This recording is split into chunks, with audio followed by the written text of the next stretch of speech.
Finally husband বাজার করার জন্য ২,০০০ টাকা দিল। কষ্ট হলেও ভয় দিতে হবে, কারণ বস না দিলে তোমার সাথে মনের কথা শেয়ার করতে পারবো না। রোজার মাসে এত ভালো একটা খবর আমি শুনতে পারবো ভাবতে পারিনি। স্বামী যদি সাপোর্টিভ না হয় না, তাহলে মেয়েদের কষ্ট শেষ থাকে না। এমনিতেই তো আমার জীবন রিস্কের মধ্যে আছে, আমি জীবন মৃত্যুর মাঝখানে দাঁড়িয়ে আছি।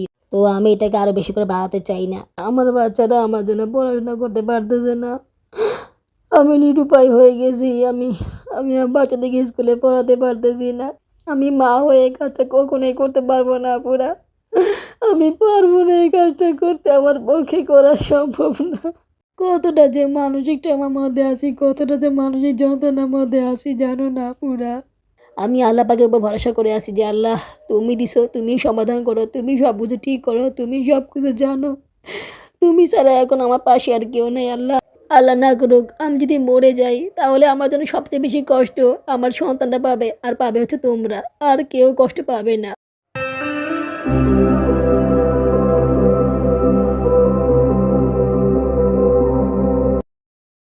ফাইনালি হাজব্যান্ড বাজার করার জন্য ২,০০০ টাকা দিল। এই ২,০০০ টাকার মধ্যে ১,০০০ টাকা মাছ কিনতে বলেছে, আর বাকি ১,০০০ টাকা থেকে মুরগি আনতে বলেছে, তারপরে চাল নেই চাল আনতে বলেছে, সবজি কিনতে বলেছে। তো মুরগি আমি কিনবো না, কারণ মুরগি বাবার আব্বু আগে নিয়ে এসেছে। তাছাড়া আমি যে ৫০০ টাকা অনেকে বলেছিলাম যে আমি ধার করেছি, ওই ৫০০ টাকা আমি এখানে রেখে দিব। আর চাল ঘরে আছে, আর সবজি আপাতত লাগবে না। এই ১,০০০ টাকা নিয়ে বাজারে যাব। আমার কাছে আর ২০০ টাকা আছে, ওই ২০০ টাকা সহ নিয়ে যাব, ১,২০০ টাকা নিয়ে যাব। পারলে কিছু ফল ফুল কিনবো, আর সবজি যদি পারি তাহলে কিনে নিব। এই ১,০০০ টাকা আমার কাছে জমিয়ে রাখবো, যেহেতু আমার হাতে জমানো ৬০০ টাকা শেষ। তো এই ১,০০০ টাকা আমার সম্বল, এটা আমার কাছে জমা থাকবে, কোনো কাজে লাগলে খরচ করব। ঠিক কাজে না, চিন্তা ভাবনা আছে যে এই ১,০০০ টাকা দিয়ে মুভি দেখতে যাব। যদিও এই টাকা দিয়ে হবে না, কারণ সিট ভাড়া ৫০০ টাকা করে নিচ্ছে, তো সেক্ষেত্রে একটু টাকা বেশিই লাগবে। তারপর এটা জমা থাকলো আর কি। আরও কিছু টাকা জমিয়ে তারপরে যাব। বাজারে গেলে এত মাছ দেখলে মাথা ঘুরে যায়, কোনটা থেকে কোনটা কিনবো। যেই বাজেট, এই বাজেটে তো সব ধরনের মাছ কেনা যাবে না, তবে যে মাছগুলো আমার খেতে খুব পছন্দ হয় বা ইচ্ছা করে বা ওর খেতে পছন্দ করে সেগুলোই কিনবো। তো আমি ঠিক করেছি রুই মাছ, তেলাপিয়া মাছ আর শিং মাছ কিনবো, এই ৩টা মাছ কিনবো, এর বেশি মাছ কেনা সম্ভব না। আধা কেজি বড়ে কিনে নিলাম, বড়ে খেতে খুব ইচ্ছা করে। বড়ের দাম মাঝখান থেকে কম ছিল, আমাদের মহল্লায় ভ্যাঙ্গারিতে বড়ে বিক্রি করতেছিল কম টাকা দিয়ে, ২০ টাকা ৩০ টাকা এভাবে। কিন্তু এখন দেখি বড়ের দাম বেড়ে গিয়েছে, ৫০ টাকার নিচে বড়েই নাই। তো আমি আবার খেয়ে দেখছিলাম যে মিষ্টি কিনা, তো খেয়ে তারপর আধা কেজি নিলাম। ঠিক আধা কেজি না, আধা কেজি একটু বেশি, ৩০ টাকার বড়ে নিয়েছি আর কি। অনেক ঘুরে একটা রুই মাছ পছন্দ করলাম, রুই মাছের দামও অনেক বেশি, তারপরেও একটু কমের মধ্যে পছন্দ করলাম, ২২০ টাকা কেজি। তারপরেও তো ৪৮০ টাকা হয়ে গিয়েছে একটা মাছের দাম। টেনশনে পড়ে গিয়েছিলাম বাকি টাকা দিয়ে বাকি মাছগুলো কিনতে পারবো কিনা। অলরেডি আমি প্রথমেই ২টা পেঁপে কিনে নিয়েছিলাম, ২টা পেঁপে কিনতে গিয়ে ৬০ টাকা খরচ হয়ে গেল। আসসালামু আলাইকুম, আমার চ্যানেল এবং পেজে তোমাদের সবাইকে স্বাগতম জানাচ্ছি। সবাইকে জানাচ্ছি ঈদের অনেক বেশি শুভেচ্ছা এবং ভালোবাসা। ঈদ মোবারক। সবার ঈদ কেমন কেটেছে? আশা করি আল্লাহর রহমতে ভালোই কেটেছে। আমারও মোটামুটি ভালো কেটেছে, সেটা আমি পরবর্তী ব্লগগুলোতে শেয়ার করব। দেশে এবং বিদেশ থেকে যারা আমার ভিডিওটি দেখতেছো, তাদের সবাইকে জানাই আমার পক্ষ থেকে আন্তরিক অভিনন্দন ও ভালোবাসা। রমজান মাসে নতুন আরেকটি ব্লগ নিয়ে আবার তোমাদের সামনে হাজির হলাম। ২২০ টাকা করে তেলাপিয়া মাছের কেজি, এর কমে হচ্ছে না। তো ২টা মাছ নিলাম, ২টা মাছের দাম পড়েছে ৩৫০ টাকা। লোকটা প্রথমে বড় বড় মাছ দিয়েছিল, ওগুলোর দাম পড়ে গিয়েছিল ৪০০ টাকা। তো আমি বললাম না, একটা বড় একটা ছোটো দেন, কারণ ২টা বড় হলে সমস্যা। এদিকে আমাকে আবার শিং মাছ কিনতে হবে, শিং মাছের দামও তো কম না। তো শিং মাছ আমি দাম করেছিলাম, শিং মাছ ২ জায়গায় ছিল, এক জায়গায় দাম চেয়েছিল ৪৫০ টাকা, আর জায়গায় দাম চেয়েছিল ৪২০ টাকা। তো আমি কিনে নিই, দাম করেছিলাম ওই সময়। এখন যেহেতু রুই মাছ আর তেলাপিয়া মাছ কেনা হয়ে গেল, তাই এখন কিনতে পারি, এখন যাব কেনার জন্য। কিন্তু যেখানে দাম একটু কম ছিল ৪২০ টাকা, ওখানে শিং মাছ নেওয়া শেষ হয়ে গিয়েছে। যেগুলো একটু ছোটো ছোটো ওগুলো আছে, তো ছোটো ছোটো শিং মাছ নিব না, ওগুলো আবার পরিষ্কার করতে কষ্ট হয়ে যায়। তাই বাধ্য হয়ে যেখানে দাম বেশি সেখানে গেলাম। তো সেখানে অনেক বলে কয়ে ৪৪০ টাকা রাজি করালাম। তো ৪৪০ টাকা কেজি হলে আমি নিয়েছি আধা কেজি, যেহেতু ১ কেজি টাকা হবে না। আধা কেজি শিং মাছ নিয়েছি ২২০ টাকা দিয়ে। ২২০ টাকা লাগেনি, এখানে আমাকে ২৫০ টাকা দেওয়া লাগছে, মাছ একটু কম বেশি হয়েছিল। যাক, শিং মাছ কেনা হয়ে গেল। এদিকে আমার আবার পেয়ারা খেতে খুব ইচ্ছা করেছিল, কিন্তু টাকা নেই, মাত্র ৫০ টাকা আছে। পেয়ারার দাম তো বেশি, তোমার জানোই, ৬০ টাকা ৭০ টাকা ৮০ টাকা ১০০ টাকা পেয়ারার দাম। তো এখানে আবার পেয়ারার দাম ৬০ টাকা কেজি, তো আমার কাছে ৫০ টাকা আছে, উনি তো কোনোভাবেই রাজি নেই ৫০ টাকা দিতে। তারপর চিন্তা করলাম যে ৫০ টাকাতে যা হয় সেটা দেন, ৬০ টাকায় নিতে হবে এমন কোনো কথা নেই। তো ৫০ টাকাতে যা হয় সেখানে পেয়ারা নিয়ে নিলাম। তো মাছগুলো নিয়ে ঘর চলে আসলাম। মাছগুলো আসলে কাটা হয়নি, কারণ কাটার টাকা ছিল না। তাছাড়া এতগুলো মাছ কাটতে অনেক টাকা লাগবে, এত টাকা দিয়ে পোষাবে না আমার। ওই টাকা দিয়ে আমি ফল কিনে নিয়েছিলাম। এই দেখো কী কী ফল কিনেছি, তোমার তো জানোই। পেঁপে কিনেছি ২টা, পেঁপেগুলো অনেক সুন্দর আছে, এখন মিষ্টি হলেই হয়। গতবার যে পেঁপে কিনেছিলাম সেগুলো মিষ্টি হয়নি, যার কারণে মনটা অনেক আফসোস ছিল। তাই আজকে আবার পেঁপে কিনলাম, এবার যেন মিষ্টি হয়। আজকে সব কেটে নেবো, কোনোটা বাসায় রাখবো না, কারণ বাসায় রাখলে পোকামাকড় খেয়ে ফেলে, তো অবস্থা খারাপ হয়ে যায়। তাছাড়া এই কারণে আমি একটু বাঁকা দেখে নিয়েছি যাতে করে আজকে কেটে খাওয়া যায়। কয়েকদিন ধরে লেবু খেতে খুব ইচ্ছা করতেছিল, মানে লেবু গন্ধটা খুব নাকে আসতেছিল, তাই ভাবলাম একটা লেবু কিনে নেই। এখন আবার লেবুর দাম বেড়ে গিয়েছে, মাঝখান থেকে কম ছিল, এখন আবার বেড়ে গিয়েছে। 60 টাকা 40 টাকা লেবু হালি, তো আমি 40 টাকা হালিতে একটা লেবু কিনেছি 10 টাকা দিয়ে। আর এই যে আমার পেয়ারা, দেখো পেয়ারাগুলো সুন্দর না? এখন মিষ্টি হলেই হয়। 4টা পেয়ারা পেয়েছি 50 টাকা দিয়ে, ভালো হলো না? এই 4টা পেয়ারার মধ্যে 2টা এখন কাটবো, আর একটা বাবুরাবুকে দিব, আর একটা পেয়ারা কালকে সকালবেলা বাচ্চাদেরকে দিব বা ইফতারের সময় খাবো। মাছগুলো তো কেটে নিয়ে আসলাম না। এখন মাছগুলার নাড়িভুড়ি যদি না ফেলে দেয় তাহলে কিন্তু এই মাছগুলো পরে খাওয়া যাবে না। নাড়িভুড়ি পচে গেলে মাছগুলো খেতে ভালো লাগে না, স্বাদটা নষ্ট হয়ে যায়। শিং মাছগুলো যেটা ছিল ওগুলো আস্তই ফ্রিজে রেখে দিয়েছি, ওগুলো সমস্যা নেই। শিং মাছগুলো পরে কাটলেও সমস্যা না, ওটা আবার নাড়িভুড়ি পচে না। আমার বটিটা ভোঁতা, এটা আমি ভুলেই গিয়েছিলাম। আসলে এই ভোঁতা বটিতে কাটতে অনেক কষ্ট হয়ে যায়। বটিটা যদি ধার হতো তাহলে অনেক ভালো হতো। নোয়াখালীতে আমার একটা বটি আছে, বটিটা অনেক ধার, মানে ওটা দিয়ে কাটতে গেলে না আমার হাত কেটে যেত, এত বেশি ধার ছিল। তো ওই বটিটা আনলে ভালো হইতো, এই বটি দিয়ে কাজ করতে অনেক কষ্ট হয়ে যায়। বাবুরাবুকে বলেছিলাম তুমি নোয়াখালী গেলে বটিটা নিয়ে এসো। এই কথা শুনে বলতেছে চাবি কোথায় জানি না, বটি পাবো কি পাবো না, মানে দুটো এক্সকিউজ করা শুরু করছে, বুঝছো? কি আর করার, দেখি পরে সুযোগ পেলে একটা বটি কিনেই নিব। এই বটি ধার করলেও সে একই সমস্যা, আবার সেটা হতে হয়ে যায়, ভালো থাকে না, বুঝছো? তাই ঠিক করছি ধারালো একটা বটি কিনেই নিব, এটার ইউজ করবো না, এটা তো বহুদিন ইউজ করা হইলো। এই বটিটা বটি দোকানে বিক্রি করে দিব, যাই পাই। তেলাপিয়া মাছ আমার খুব প্রিয়, তোমরা তো জানো। তো আজকে এটা তেলাপিয়া মাছ ভাজি করে নিব, তাই একটা মাছ ফুল কেটে নিব, আর বাকিগুলা নাড়িবুড়ি ফেলে রেখে দিব ফ্রিজে। বাবুরাবু এই টাকাটা আমাকে দিয়েছিল ঈদের 2 দিন আগে, তো 2 দিন আগে এই টাকা নিয়ে বাজারে যাওয়া, মাছ কিনে আনা, মাছ কাটা, রান্না করা, ইফতার বানানো, ইফতার খাওয়া, তো এই সকল কাজ করতে করতে সময়টা চলে গিয়েছে, সেদিন আর ভয় দিতে পারিনি। তবে ভিডিও শ্যুট করেছি, সেই ভিডিও শ্যুটে তোমাদের সাথে এখন শেয়ার করতেছি। তোমরা তো জানো যে আমার মোবাইলের স্ট্যান্ডের সমস্যা, তো জায়ান বসে বসে ভিডিও করতেছে, ও বলতেছে আম্মু আর কত ভিডিও করবা, আর কত ভিডিও করবা, ভিডিওটা অনেক বড় হয়ে যাবে, কিভাবে কি করবা? আমি বললাম বড় হয়ে গেলে কি হবে, সবটুকু তো আর দিব না, ভিডিও তো এডিট করে দিব, সবটুকু দিয়ে তো অনেক বেশি বড় হয়ে যাবে ভিডিও। মানে ও হতাশ হয়ে গেছে, বুঝছো? তখন আমি বললাম দেখেছো আম্মু কীভাবে ট্রাইপড দিয়ে ভিডিও শ্যুট করি, কত সময় দিয়ে বেশি করি, আম্মু কত সময় ব্যয় হয়। তো ও তখন বুঝলো যে আমার আসলে অনেক কষ্ট হয় ভিডিও শ্যুট করতে। আমার প্রিয় লক্ষ্মী আপুরা, তোমরা কি লাইক করেছো নাকি এখনও বসে বসে আমার ভিডিও দেখতেছো? প্লিজ আপুরা একটা লাইক করে দাও, লাইক করে দিলে কাজ করতে অনেক গুণ বেড়ে যায়। কেমন জানি লাগতেছে, খুব খারাপ লাগতেছে, বমি ভাবতেছে, কথা বলতে কষ্ট হইতেছে, পেট ব্যথা করতেছে, ভালো লাগতেছে না। আমি না বুঝছো ভাত ছাড়া কোনো খাবারই না ইদানিং খেতে পারি না, মানে মানে পেটে সয় না, বুঝছো? মানে পেট মোচড়ায়, খুব খারাপ লাগে, বুঝছো? পটি হয় কিন্তু তারপরও মনে করো যে ওইভাবে করে পটি হয় না। একমাত্র ভাতটা খেলেই সব কিছু ঠিক থাকে, পোলাওটা খেলেও সব ঠিক থাকে, সমস্যা হয় না। কিন্তু তোমার এই লুডুস, তারপরে পাস্তা, মনে হচ্ছে পাউরুটি, এগুলো খেলে না আমার পেটে সয় না, এগুলো আমার পেটে থাকে না, আমার খুব কষ্ট হয় এগুলো খাওয়ার পরে, বুঝছো? কী করবো, না পেরে খাই, ক্ষুধা লাগে। যে আমি প্রতিদিন সকালবেলা ভাত খেতাম না, ভাত খেতে ভালো লাগতো না, অনেক সময় ঢাকা পরে খেতাম, সে আমি প্রতিদিন সকালবেলা ভাত খাই। মানে সকালবেলা ঘুম থেকে উঠেই ভাত খেলে আমার কাছে ভালো লাগে, পেটটা ঠিক থাকে, বুঝছো? পেটটা ঠান্ডা থাকে, আর এরকম কষ্ট হয় না। কিন্তু এখন মনে করো যে কিছুক্ষণ আগে পাউরুটি খেলাম সস দিয়ে, তো পাউরুটি ভালোই খেলাম, ডিম দিয়ে পাউরুটি টোস্ট করেছিলাম। তো ওইটা খাওয়ার পর একটু ঘুম আসলো, ঘুমালাম। ঘুমানোর মাঝখানে আবার ভিডিওটা এডিট করলাম, আজকে বসে ভিডিওটা এডিট করলাম। ভিডিওটা এডিট করার মাঝখান দিয়ে বাবাকে দুধ খাওয়ালাম, তারপর একটু ঘুম আসলো, ঘুমালাম। ঘুম থেকে উঠে এখন আমার ভয় দেওয়া শুরু করলাম, তো ভয় দিতে গিয়েই কষ্ট হইতেছে, শ্বাসকষ্ট হইতেছে। কষ্ট হলেও ভয় দিতে হবে, কারণ ভয়েস না দিলে তোমার সাথে মনের কথা শেয়ার করতে পারবো না। তাছাড়া ঈদের ব্লগগুলো শেয়ার করতে হবে, তো 2টা ব্লগ আছে সেগুলো কমপ্লিট করতে হবে, না হলে আবার দেরি হয়ে যাবে। তোমরাই বলবা যে আপু ব্লগ ছাড়ো না কেন ঈদের? মাঝখান দিয়ে আবার 3 দিন গ্যাপ পড়েছিল, ওই যে বললাম না 2 দিন আগে বাজার করে টাকা দিয়েছে, তারপরের দিন আবার আমি ব্যস্ত ছিলাম, ঈদের আগের দিন অনেক কাজ ছিল, সেগুলো তোমার সাথে আগামী ব্লগে শেয়ার করব। তারপর তো ঈদ গেল, ঈদের পরের দিন মনে করো যে রান্নাবান্নাতে সময় চলে গেল। বাবুরাবু বাসা ছিল, এই কারণে ভয় দিতে পারিনি। তো আজকে সকালবেলা উনি অফিস চলে গেছেন, তো আজকে আমি ভয় দিতেছি, জানি না আজকে আপলোড করতে পারবো কি না, মনে হয় না পারবো, তো কালকে ছাড়া ভিডিও আজকে আপলোড করা যাবে না। তারপরেও চেষ্টা করব দেওয়ার জন্য। আসলে রান্না করিনি, রান্না করতে হবে, শরীরটা খারাপ হতেছে, ভালো লাগতেছে না, শ্বাসকষ্ট হইতেছে। একটু রেস্ট নিয়ে আবার বসলাম ভয় দিতে। তোমাদেরকে আমি অনেক ভালোবাসি, তোমার সাথে মনে কথা শেয়ার না করলে আমার কিছু ভালো লাগে না। আসলে আমি তো সবাইকে মনের কথা সেভাবে বলতে পারি না, বা সেভাবে করে ফোনে সবার সাথে আলাপও করতে পারি না। দেখা গেলো যে কারোর সাথে ফোনে আলাপ করলে অনেক সময় লেগে যায়, আর তাছাড়া কেমন জানি না একটা মানে ইচ্ছা জাগে না, মানে কথা বলে একটা আনন্দ বা তৃপ্তি পাই না। মনে করো যে ওই পাশ দিয়ে যে রিয়াকশনটা আসে, যে কথাগুলো আসে, সেগুলো অনেক সময় শুনতে ইচ্ছে করে না, মানে ভালো লাগে না। একমাত্র আমার যারা ফ্রেন্ড বান্ধবী ওর সাথে কথা বলতে ভালো লাগে, তো ওদের সাথে কথা বললে একটু মানে ইয়ে পাওয়া যায়। বাট অন্যান্য যে আত্মীয়স্বজন আছে ওদের সাথে কথা বললে আসলে সেরকম মানে শান্তি পাওয়া যায় না, সেরকম ভালো লাগে না।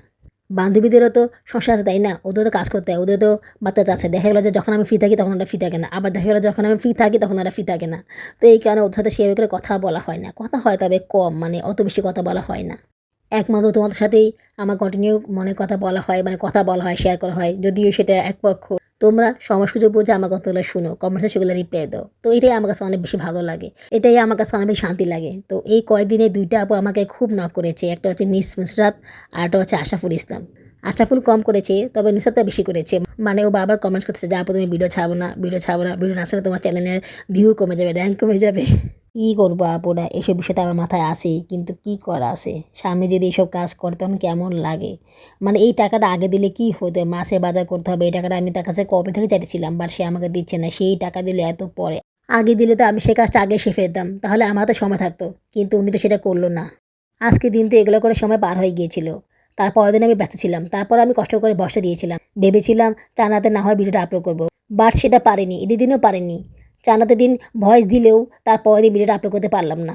কীভাবে পারবো, ঈদের রান্নাবান্না, তারপর আবার বাবুর আবার ঝামেলা পেয়ারা অনেক কাছে নিয়ে, মানে উনি বাসায় থাকলে বুঝছো অনেক বেশি ঝামেলা করে, অনেক বেশি চিড়াচিড়ি করে, ওনার কাছে ছিল আমার ভালো লাগে না। এইটা দাও সেটা দাও, এটা করো সেটা করো, এটা এমন কেন সেটা এমন কেন, পেট ব্যথা করতেছে। মানে উনি বারবার শুধু আমাকে জ্বালায় বুঝছো, অনেক বেশি প্যারা দেয় আমাকে, ওনার জন্য আমি কোনো কাজই করতে পারি না বুঝছো। উনি বাসায় না থাকলে মানে যে কাজগুলো আমি সুন্দরভাবে ধীরে ধীরে করতে পারি, আমার মতো করে করতে পারি, বাট উনি বাসায় থাকলে আমি সেই কাজগুলো করতে পারি না, অনেক দেরি হয়ে যায় কাজ করতে, মানে যত চেষ্টা করি না আমার কাজগুলো করাই হয় না। প্রথম বাবা উনি পাকঘরে আসে, কাজ হয়নি, এটা হয়নি সেটা হয়নি, আর বাবা কাজ হয়নি, আমি অসুস্থ, তুমি জানো আমার শরীর ভালো না, তুমি আমাকে একটু কাজে হেল্প করো। না, সে কাজে হেল্প করতে পারবে না, আরে বাবা একটু পানি পর্যন্ত সে নিয়ে খাবে না, পানির জন্য সে পাগল হয়ে যাবে, একটু পানিটা ভরে খাও, পাতিলে পানি আছে পানিটা ভরে খাও, সেটাও সে পারবে না, পরবর্তীতে বাচ্চাদেরকে দিয়ে পানি ভরাতে হয়, তাতেও তার সমস্যা, বাচ্চাদের দিয়ে আমি কাজ করে, আমি কেন কাজ করি না, আরে বাবা আমি কাজ করতেছি, আমি ব্যস্ত আছি, আমি কীভাবে পানি দেবো, তুমি পানিটা নিয়ে খাও, এরকম অবস্থা করে। তারপরও ঈদের পরের দিন সকালবেলা ঘুম থেকে উঠেই ভয়েসের বাকি কাজগুলো চেক করে তারপরে ভিডিওটা আপলোড করে দিয়েছিলাম, এই কারণে ঈদের পরের দিন ভিডিওটা আপলোড করতে পেরেছি। তাও উনি ঘুম থেকে ওঠার আগে সব কাজ সেরে নিয়েছিলাম, না হলে তো পারতাম না। উনি ঘুম থেকে উঠেই চেঁচে শুরু করে দেয় নাস্তা খাওয়ার জন্য, ওনার জন্য নাস্তা বানাতে হবে, তো আমি তো রুটি বানাতে পারবো না, আমার শরীর ভালো না, তাছাড়া আমার খেতেও ইচ্ছা করে না, তো এই কারণে সকালবেলা অন্য কোনো আইটেম বানিয়ে দিতে হয়। বাজারে পাঙ্গাস মাছ দেখে আমার খুব ক্রেভিংস হয়েছিল পাঙ্গাস মাছ খাওয়ার, কিন্তু পাঙ্গাস মাছটা কিনতে পারলাম না, টাকা ছিল না। পরে ভাবলাম যে বাসাতে ১,০০০ টাকা আছে, সেই ১,০০০ টাকা নিয়ে পাঙ্গাস মাছটা কিনে নেই। পরে আবার চিন্তা করলাম এখন এই টাকা নিয়ে বাজারে গেলে তো এই টাকা সম্পূর্ণ খরচকে ফেলবো, কোনো টাকাই আমার কাছে থাকবে না, তাছাড়া আমার ঈদে ঘোরাঘুরিও হবে না। তো পাঙ্গাস মাছটা আমি পরে কিনি, এখন না কিনি, ঈদের পরে কিনি। তো আপাতত আমি এই টাকাটা আমি জমিয়ে রাখি, তো এই কারণে আর মাছ কেনা হয়নি। তারপর বাসা থেকে বেরিয়েছিলাম, সেটা তোমার সাথে আগামী ব্লগে শেয়ার করবো। আপুরা তোমরা ভিডিও দেখার পরে কমেন্টস করে দিও, তোমাদের একটা কমেন্টস আমাকে কাজ করে অনেক বেশি অনুপ্রাণিত করে, তাই অবশ্যই অবশ্যই কমেন্টস করবে, কমেন্টস করতে ভুলে যেও না কিন্তু। এখন আর ভিডিও আপলোড করতে সমস্যা হবে না, এখন তো বাবুর আব্বু নেই, তো আমি ভিডিও আপলোড করতে পারবো, কিন্তু এত বড় ভিডিও আপলোড করতে মনে হয় কষ্ট হয়ে যাবে, তো ভিডিওর লেন্থ মনে হয় কমাতে হবে। আমি কথা বলতে পারছি না, আমার কষ্ট হইতেছে, পেট ব্যথা করতেছে, পেট ফুলে আছে, মানে কেমন জানি লাগতেছে, অস্থির লাগতেছে। কতক্ষণ শুয়েছিলাম কিন্তু এখন আবার খারাপ লাগতেছে। আজকে আর ভাজা পোড়া কোনো আইটেম করিনি, ভাজা পোড়া খেলে পেটের অবস্থা খারাপ হয়ে যায়, তাছাড়া সময়ও নেই, মাছ খেতে খেতে অনেক সময় পার হয়ে গিয়েছে, তো কোনো রকমের ফল ফ্রুট দিয়ে আজকে ইফতারটা সেই নিব। ভেবেছিলাম টাকা বাঁচলে মেহেদি লাগানো স্টিকার কিনে নিব, বাচ্চাদের হাতে স্টিকার লাগিয়ে মেহেদি লাগিয়ে দিব, তো সেটা আর করতে পারলাম না, টাকা বাঁচতো না। বাচ্চারা খুব আপসেট হয়ে আছে, আমি যখন বেরিয়ে তখন সারা জিজ্ঞেস করেছিল আম্মু তুমি কোথায় যাও, বললাম বাজার করতে যাই, তো বললো আম্মু তুমি না বলেছো যে মেহেদি স্টিকার কিনবা, আমি বললাম আজকে কিনবো, আজকে যে কিনে নিয়ে আসবো। তো স্টিকার না আনাতে ওর মনটা খারাপ হয়ে গিয়েছিল, কালকে গিয়ে অবশ্যই অবশ্যই কিনে আনবো। এখন কথা হচ্ছে কালকে বাবার বাবা আমাকে টাকা দিবে কি না, যে আজকে সম্পূর্ণ টাকা হিসাব যাবে। তো যখন শুনবে যে আমি বাকি টাকা শোধ করেছি, সবজি কিনে নেই, চাল কিনেছি, ফল ফুল কিনেছি, তখন তো উনি আরও বেশি খেপে যাবে বুঝছো। উনি আমাকে বলেছিল ২টা মুরগি তা আছে, আর ২টা মুরগি কিনে নাও তাহলে ভালো হবে, তো আমি সেটা কিনিনি। তার মধ্যে আবার উনি বলেছিল শাকসবজি কিনতে, আমি সেটাও কিনিনি। চাল তো ছিল, সেটা সমস্যা হবে না। উনি অবশ্য ফোনে বলেছিল যে তুমি মাছ কিনে আনবা, চাল কিনে আনবা, এত কিছু কীভাবে আনবা, তো তুমি চাল অল্প করে নিয়ে আসো, আমি আসার সময় চাল কিনে আনবো, তো সেদিক দিয়ে সমস্যা হয়নি। বাট এখন যদি শুনে যে আমি শাকসবজি কিনে নিই, ফল ফুল কিনেছি, তাহলে তো আরও বেশি খেপে যাবে আমার উপরে। রাগ করলে রাগ করুক, আমার কিছু করার নেই, আমি তো মানুষ, আমার তো ইচ্ছা আছে। উনি তো সারা রমজান মাসে একটু ফল ফুল এনেও খাওয়ায়নি, এখন আমি আমার পছন্দ মতো একটু ফল ফুল কিনবো, এতে ওনার সমস্যা। আমি যে একা খাই তা কিন্তু নয়, বাচ্চারাও খায়, উনিও খায়। কিছু ফল আমি ওনার জন্য আগেই রেখে দিয়েছি, উনি আসলে খাবে। তো সবসময় ফল আনলে আমি ওনার জন্য আগেই রেখে দিই, বেচারা এত কষ্ট করে রোজা রাখে, কী খায় না খায়, তাই ওনার জন্য কিছু ফল রেখে দিই। তারপর উনি চেঁচিলি করে, মানে রাখলেও সমস্যা, না রাখলেও সমস্যা। এগুলোই আমার আজকে ইফতার, আলহামদুলিল্লাহ। রোজা রাখিনি, তারপর ইফতার করি, ইফতার করা তো সওয়াবের কাজ, তাই না? শশাটা রাখিনি, শশা খেতে গেলে গন্ধ লাগে, কেমন জানি লাগে, শশা ভালো লাগে না খেতে, এই কারণে শশা রাখিনি। আর ট্যাং শরবত রাখিনি, ট্যাং শরবত খেতে আমার কাছে একটুও ভালো লাগে না, তোমাদের তো বলেছিলাম ট্যাং শরবত খেতে গেলে বমি আসে, গন্ধ লাগে, তো ট্যাং শরবতটা আমি বাদ দিয়ে দিয়েছি। নতুন হিসেবে লেবু শরবত রেখেছি। জানো না পুরো লেবু শরবতটা খেতে আমার কাছে এত ভালো লেগেছিলো, এত ভালো লেগেছে যে কী বলবো, মানে এটা খাওয়ার পরে মনে হয়েছে যে আমি অমৃত খেয়েছি। মানে এটা খাওয়ার পরে আমার মন প্রাণ আত্মা পুরো ঠান্ডা হয়ে গেছিলো, বুঝছো, মানে এত বেশি ভালো লেগেছিলো আমার কাছে। একটু বিট লবণ, চিনি আর লেবু দিয়ে শরবত বানানো খেতে এত ভালো লাগে যে কী বলবো। ঠিক করেছি ঈদের পরে কিছু লেবু কিনে নিব, তখন তো দাম আরও কমে যাবে। প্রতিদিন আমি লেবু শরবত বানিয়ে খাবো। লেবু শরবত খেতে আমার কাছে অনেক ভালো লাগে। পেয়ারা একটা পাকা ছিল আর একটা ছিল কাঁচা, তো পাকা পেয়ারাটাই খেতে ভালো লাগছিল, বাচ্চারা খাবে তাই কাঁচা পাকা মিলিয়ে খাচ্ছি। টমেটোটা খেতে এত ভালো লাগছিল যে কী বলবো। আর পেঁপেটা মাশাআল্লাহ এত মিষ্টি হয়েছে জানো না, খেতে এত ভালো লেগেছিলো যে মনে চাইছিল সবগুলো পেঁপে আমিই খেয়ে ফেলি, কিন্তু কীভাবে আমি খাবো, বাচ্চারা খাবে, বাবার আব্বু খাবে। তো কিছু পেঁপে বাবার আব্বুর জন্য রেখে দিয়েছি, আর এখানে যেগুলো আছে সেগুলো দিয়ে বাচ্চারা খাবে আর আমি খাবো। বড়ইটা মাশাআল্লাহ অনেক মিষ্টি হয়েছে, এত মিষ্টি বড়ই যেন না, খেতে অনেক ভালো লাগে। মন প্রাণ সব জুড়িয়ে গেল ফল ফ্রুট দিয়ে ইফতার করে, অনেক ভালো লেগেছে। যদি প্রতিদিন ফল ফ্রুট থাকতো তাহলে আমি হয়তোবা রোজা রাখতে পারতাম, বা হয়তোবা ইফতারটা ভালোভাবে করতে পারতাম, বা সেটা তো হয় না। আমাদের মতন মধ্যবিত্ত মানুষেরা তো প্রতিদিন ভালো খাবার দিয়ে ইফতার করতে পারে না। সপ্তাহে একদিন বা মাসে একদিন হয়তোবা ভালো খাবার দিয়ে ইফতার করতে পারে। আমি তো তাও জোর করে ইফতার করেছি, অনেকে তো সেটাও করতে পারে না, ওদেরও তো আরও বেশি কষ্ট হয়। যাক, এইটুকু যে খেতে পারতেছি, এটুকু যে আয়োজন করতে পারতেছি, তার জন্য আল্লাহ পাকের কাছে অনেক অনেক বেশি শুকরিয়া, লাখ লাখ কোটি শুকরিয়া যে আল্লাহ পাক এটুকু খাওয়ার ব্যবস্থা করে দিয়েছি, আলহামদুলিল্লাহ। কালকে যেহেতু শেষ রোজা, তো কালকে রোজাটা রাখবো, এই কারণে আজকে রাতের বেলা সেহরি খেয়ে নিব। একটু কষ্ট হবে তারপরেও রাখবো, কারণ আমি 20টা রোজা রেখেছি, কালকেটা রাখলে 21টা হবে। রোজার মাসে এত ভালো একটা খবর আমি শুনতে পারবো ভাবতে পারিনি। এটা আমার জন্য অনেক বেশি আনন্দের, অনেক বেশি কষ্টেরও, অনেক বেশি ট্রমারও, মানে কি বলবো আসলে বলে বোঝাতে পারতেছি না। এই আনন্দটা আমি আসলে উপভোগ করতে পারতেছি না। চারিদিকে এত সমস্যা, এত কথা শুনতে হয় আমাকে, বাবুর আবার এত পেরাপেরি, এত মেন্টালি ট্রমার মধ্যে দিয়ে আমি আসি, যে আমি যেটা খুশি সংবাদ পেয়েছি সেটা যে আমি খুশি মনে সেলিব্রেট করবো বা খুশি মনে সেটাকে উপভোগ করবো, সেটাও করতে পারতেছি না। কী করব, স্বামী তো সাপোর্টিভ না। স্বামী যদি সাপোর্টিভ না হয় না, তাহলে মেয়েদের কষ্ট শেষ থাকে না। মেয়েদের কপালে অনেক দুঃখ থাকে, অনেক কষ্ট ওদের পোহাতে হয় যদি স্বামী সাপোর্টিভ না হয়। যা কিছু হয়েছে সেটা তো আর আমার জন্য হয়নি, তার ভুলের জন্য হয়েছে, তারপরেও আমাকে অনেক কথা শুনতে হয়, অনেক কিছু আমাকে সহ্য করে নিতে হয়। এদিকে সবচেয়ে বড় কষ্টের বিষয় কি জানো? সবচেয়ে বড় কষ্ট হতেছে আমার জন্য আমার বাচ্চারা কষ্ট পাচ্ছে, আমার বাচ্চাদের পড়াশোনাটা হবে না। আমি ওনাকে অনেক বেশি রিকোয়েস্ট করেছিলাম যে বাচ্চাদের পড়াশোনাটা বন্ধ করে না, ওরা পড়াশোনা করাও, আমি নিয়ে যাবো, দরকার হলে ভ্যানগাড়িতে দিব, তারপর ওদের পড়াশোনাটা করাও, কিন্তু সে কোনোভাবে বাচ্চাদের পড়াশোনা করাতে রাজি হচ্ছে না। বারবার বলতেছে তুমি যদি তোমার ডিসিশন চেঞ্জ না করো তাহলে বাচ্চাদেরকে পড়াশোনা করাবো না, ওদের পড়াশোনা বাদ দিয়ে দিব। মানে এই কথাটা শোনার পরে আমার খুব কষ্ট হইতেছে আপুরে, আমার আমার বুকের মাঝে না অনেক কষ্ট। আমি আসলে কান্না করি না, কারণ এই অবস্থায় কান্না করা আমার জন্য ঠিক না। কান্না করলে আমি আরও বেশি অসুস্থ হয়ে যাব, আমার শরীরের জন্য ক্ষতিকর হবে। তো আমি চাই না আমার শরীরে কোনো ক্ষতি হোক, কারণ এটা আমার জন্য অনেক বেশি ইম্পর্টেন্ট সুস্থ থাকা। তারপরে এসব কথা শুনলে নিজেকে আসলে থামাতে পারি না। আমি এগুলো শোনার পরে স্ট্রং আছি, আমি এতটুকু কান্না করিনি, এখনও আমি কান্না করতেছি না।